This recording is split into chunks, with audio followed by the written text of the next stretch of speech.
Gua menduga waktu 2010 gua bikin perjanjian dan yang membuat perjanjian ini sudah almarhum. Apakah si perjanjian itu juga ikut almarhum?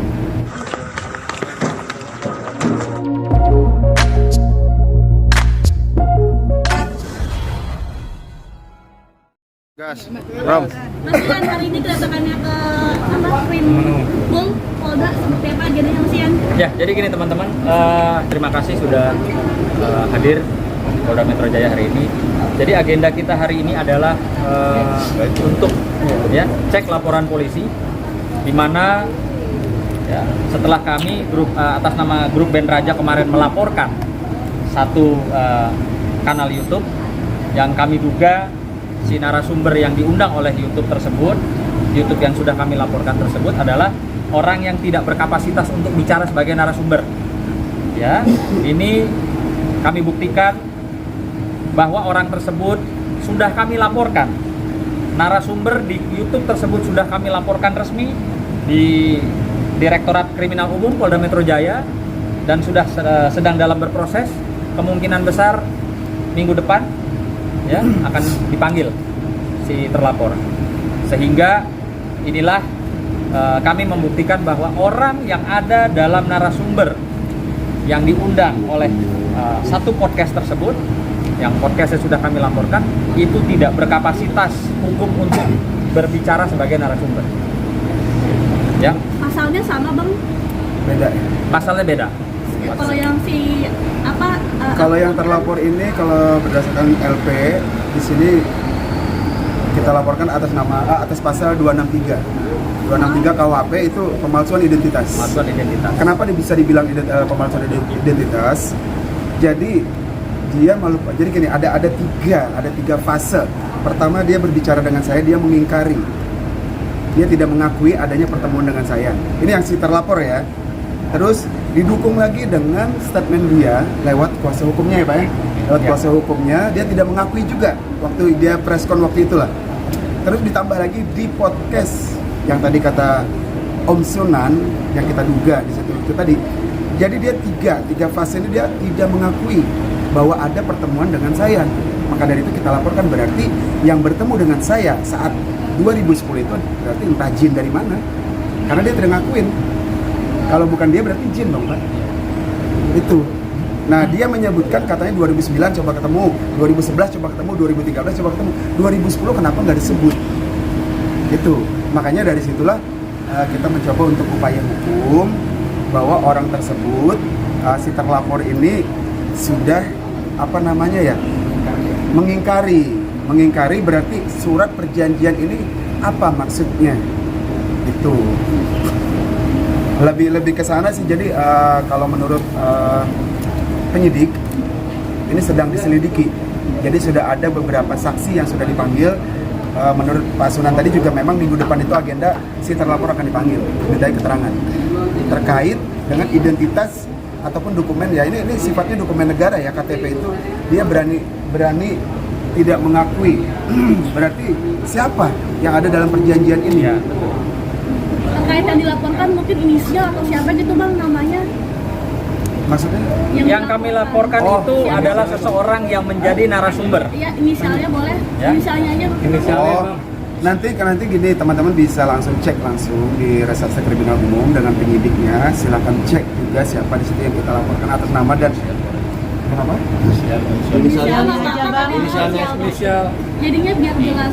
Inisialnya I. Oke. Inisialnya I. Jadi agak-agak ada beberapa apa ya? Ini nggak apa-apa gue buka aja kali ya. Karena arahan juga nggak apa. Jadi pihak Naga Suara juga terlibat karena beliau yang menjadi saksi juga. Terus ada juga saksi hidup. Jadi gua mencurigai. Ini bukan kepastian ya, tapi menduga. Gua menduga waktu 2010 gua bikin perjanjian dan yang membuat perjanjian ini sudah almarhum.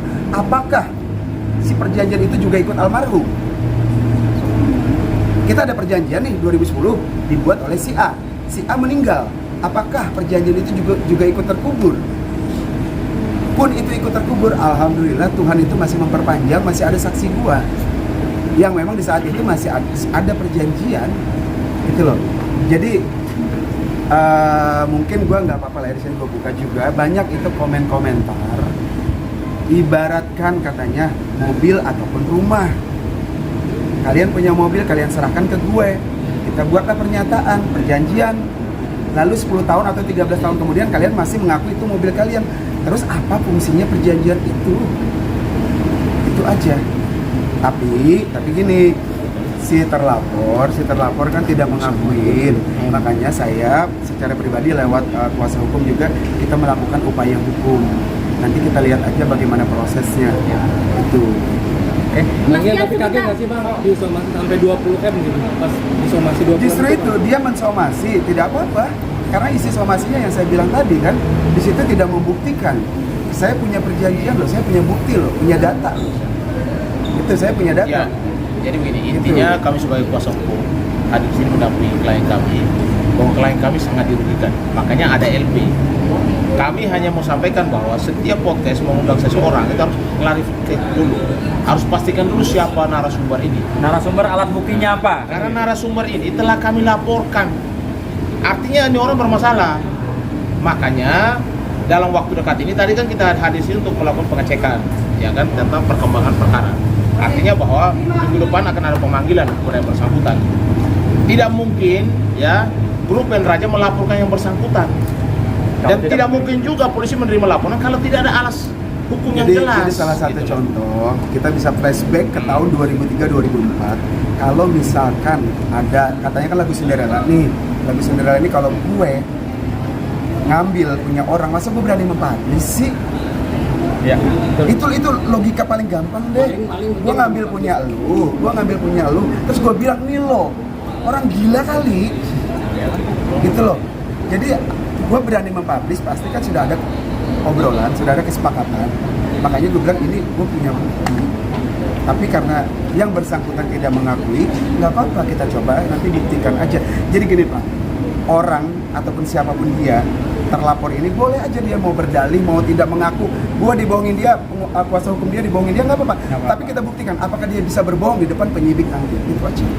Di depan hukum apakah dia mampu berbohong, itu aja. Mas Ian sedikit boleh klarifikasi, kan si I ini atau dia kemarin kirim surat somasi atas nama IPA ya? Ya.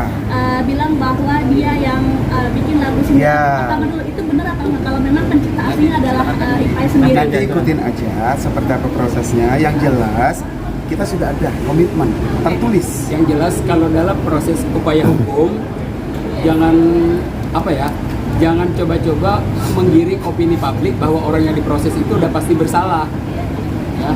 Ya iya kan? Betul. Jadi istilahnya kalau mengundang narasumber harus pakai bukti ya Pak ya. Pakai alat bukti yang benar. Ya, yang bisa dipertanggungjawabkan. Valid lah ya, valid. Gue selalu ngomong valid lah datanya itu. Mas Ian, pertanyaan kedua terkait kerjasama sendiri. Si I sendiri kan bilang bahwa Mas Ian datang ke sana untuk meminta bahwa lagu itu dibawakan. Apakah dalam surat perjanjian itu, sebentar Mas Ian, surat perjanjian itu termasuk dalam Mas Ian mengklaim bahwa Cinderella akhirnya miliknya Raja? Makanya gini loh ya, ini terkait channel YouTube yang kita laporkan. Ya. Yang terlapor bang? Hah? Paham, itu kaitannya ke situ. Jadi kenapa kita tuh masih bingung kenapa dikasih ruang bagi orang mabok? Bukan mabok. Gue mabok nih, kalian meliput, gue ngomong macam-macam, yang salah nanti siapa? Dia sadar. Halu. Jaga dia sadar, cuman tidak pakai alat bukti. Ya, berarti apa namanya kalau kayak gitu? Udah, dia pakai Gitu.